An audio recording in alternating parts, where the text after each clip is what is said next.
Hi all, ഇന്ന് നമുക്ക് painting ടൂൾസിന്റെ തന്നെ ലാസ്റ്റ് ടൂൾ ആയിട്ട് വരുന്ന കളർ റീപ്ലേസ്മെന്റ് ടൂളിനെ കുറിച്ച് പഠിക്കാം. കളർ റീപ്ലേസ്മെന്റ് ടൂൾ നമ്മൾ യൂസ് ചെയ്യുന്നത് മെയിൻ ആയിട്ട് ഒരു പർട്ടിക്കുലർ കളറിനെ വേറൊരു കളർ വെച്ചിട്ട് റീപ്ലേസ് ചെയ്യാനാണ്.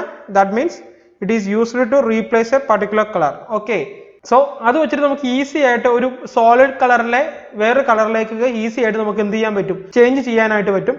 ഇത് യൂസ് ചെയ്യുന്ന മെത്തേഡൊക്കെ വളരെ സിമ്പിൾ ആണ്, വളരെ എളുപ്പത്തിൽ നിങ്ങൾക്ക് ഇത് യൂസ് ചെയ്യാൻ സാധിക്കും. സോ നോക്കുക, ഇപ്പം ഈ ഒരു പർട്ടിക്കുലർ ഇമേജിൽ ഈ കാണുന്ന ഒരു സ്കൈ ബ്ലൂ കളർ ഉണ്ടല്ലോ, ഈ ഒരു കളറിനെ ഞാൻ ചേഞ്ച് ചെയ്യാൻ പോവുകയാണ്. സോ അതിന് വേണ്ടിയിട്ട് നിങ്ങൾ ചെയ്യേണ്ടത് ഇത്രേ ഉള്ളൂ, കളർ റീപ്ലേസ്മെന്റ് ടൂൾ എടുക്കുക. ബ്രഷ് ടൂളിന്റെ കൂടെ തന്നെയാണ് എന്തും കിടക്കുന്നത്, കളർ റീപ്ലേസ്മെന്റ് ടൂളും കിടക്കുന്നത്. സോ ആ കളർ റീപ്ലേസ്മെന്റ് ടൂൾ ക്ലിക്ക് ചെയ്യുക. ക്ലിക്ക് ചെയ്തിട്ട് എന്ത് ചെയ്യുക, നിങ്ങൾക്ക് ഇഷ്ടമുള്ളൊരു കളർ, അതായത് നമുക്ക് പുതുതായിട്ട് റീപ്ലേസ് ചെയ്യേണ്ട കളർ ഏതാണോ ആ ഒരു കളർ എന്ത് ചെയ്യുക, നിങ്ങൾ നോർമലി സെലക്ട് ചെയ്യുക. സെലക്ട് ചെയ്ത ശേഷം എന്ത് ചെയ്യുക, ജസ്റ്റ് ക്ലിക്ക് ചെയ്യുക.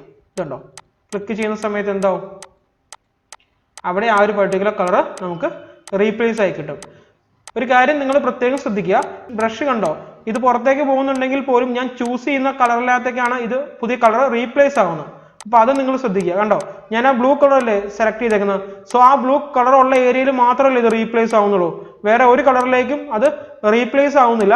ഓക്കെ, ഇതുപോലെയാണ് നമ്മൾ കളർ റീപ്ലേസ്മെന്റ് ടൂൾ നമ്മൾ യൂസ് ചെയ്യേണ്ടത്. അപ്പൊ നിങ്ങൾക്ക് ഏത് കളറാണോ റീപ്ലേസ് ചെയ്യേണ്ടത് ആ കളർ നിങ്ങൾ സെലക്ട് ചെയ്യുക. സെലക്ട് ചെയ്ത ശേഷം എന്ത് ചെയ്യുക, ഒരു പർട്ടിക്കുലർ കളറിന്റെ മുകളിൽ കൊണ്ട് ക്ലിക്ക് ചെയ്യുക. സോ ആ കളർ ഉള്ള ഏരിയയിൽ നമ്മൾ പുതുതായിട്ട് സെലക്ട് ചെയ്ത കളർ റീപ്ലേസ് ആയി വരും. അങ്ങനെയാണ് കളർ റീപ്ലേസ്മെന്റ് ടൂൾ നിങ്ങൾ യൂസ് ചെയ്യേണ്ട മെത്തേഡ്. ഓക്കെ, സിമ്പിൾ ആണ്. ജസ്റ്റ് ആ ഒരു ബ്രഷിന്റെ സെന്ററിൽ ഒരു പ്ലസ് പോയിന്റ് കണ്ടില്ലേ, അതാണ് ടാർഗറ്റ്. ആ പ്ലസ് പോയിന്റ് ഏത് കളറിന്റെ മുകളിലാണോ ക്ലിക്ക് ആകുന്നത് ആ കളറിലേക്കായിരിക്കും ഇത് ആഡ് ആയി വരുന്നത്. ഓക്കെ, സോ ഇതാണ് ഇത് കളർ റീപ്ലേസ്മെന്റ് ടൂൾ എന്ന് പറയുന്നത്. സോ നമുക്ക് ഇതിനകത്ത് വേറെ കുറച്ച് പ്രോപ്പർട്ടീസ് വരുന്നുണ്ട്. ആ പ്രോപ്പർട്ടീസ് എന്ന് പറയുന്നതെല്ലാം നമുക്ക് അഡ്വാൻസ് സിലബസിൽ ഞാൻ ആഡ് ചെയ്തിട്ടുണ്ട്. സോ ഇതിനകത്ത് ഞാൻ ഒരു പ്രോപ്പർട്ടി പറഞ്ഞുതരാം. ഏതാണ് നമ്മുടെ ടോളറൻസ് എന്നുള്ള പ്രോപ്പർട്ടി ഉണ്ട്. സോ ടോളറൻസ് നമ്മൾ ഓൾറെഡി പഠിച്ചതാണ് അല്ലേ. നമ്മൾ എവിടെയാണ് ഈ ക്വിക്ക് സെലക്ഷൻ ടൂളിൽ, അതായത് മാജിക് ബാൻഡ് ടൂൾ എടുത്തപ്പോൾ നമ്മളിവിടെ ടോളറൻസ് വാല്യൂ പഠിച്ചതാണ്. സോ ആ സെയിം പ്രോപ്പർട്ടി തന്നെയാണ് ഈ കളർ റീപ്ലേസ്മെന്റ് ടൂളിൽ വരുന്ന ടോളറൻസ് വാല്യൂവിനകത്ത് വരുന്നു. അപ്പൊ ഞാൻ ടോളറൻസ് വാല്യൂ കൂട്ടി കഴിയുമ്പോൾ എന്താണ് അതിന്റെ ഔട്ട്പുട്ട് വരുന്നത്, ഞാൻ ഇതിന്റെ അൺഡു ചെയ്യുവാണ്.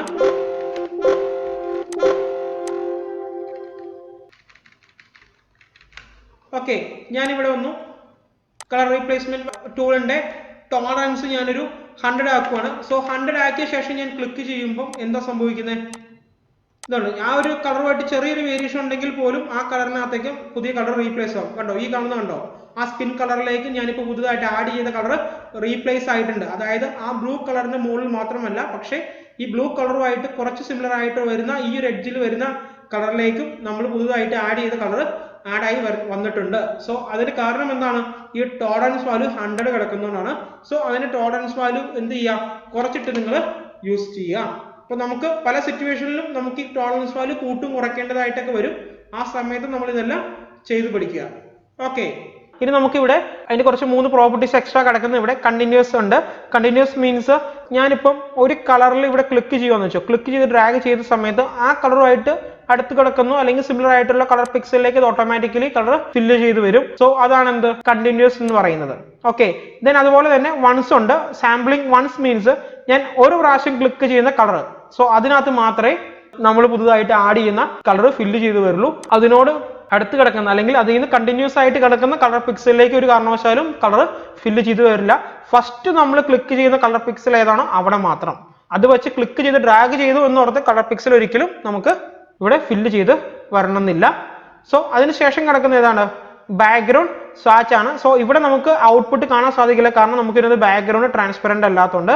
ഓക്കെ, സോ ഇത്തരം 3 പ്രോപ്പർട്ടികളാണ് നമുക്ക് ഇതിനകത്ത് വരുന്നത്. അതുപോലെ തന്നെ ടോളറൻസ്. അപ്പൊ ഇത്തരം കാര്യങ്ങൾ നിങ്ങൾ കളർ റീപ്ലേസ്മെന്റ് ടൂളിൽ യൂസ് ചെയ്ത് പഠിക്കുക. സോ ഇന്നത്തെ സെക്ഷൻ കളർ റീപ്ലേസ്മെന്റ് ടൂൾ നിങ്ങൾക്ക് എല്ലാവർക്കും മനസ്സിലായി എന്ന് ഞാൻ പ്രതീക്ഷിക്കുന്നു. നമുക്കിനി അടുത്ത ക്ലാസ്സിൽ അടുത്ത സെക്ഷനിൽ കാണാം. Thank you.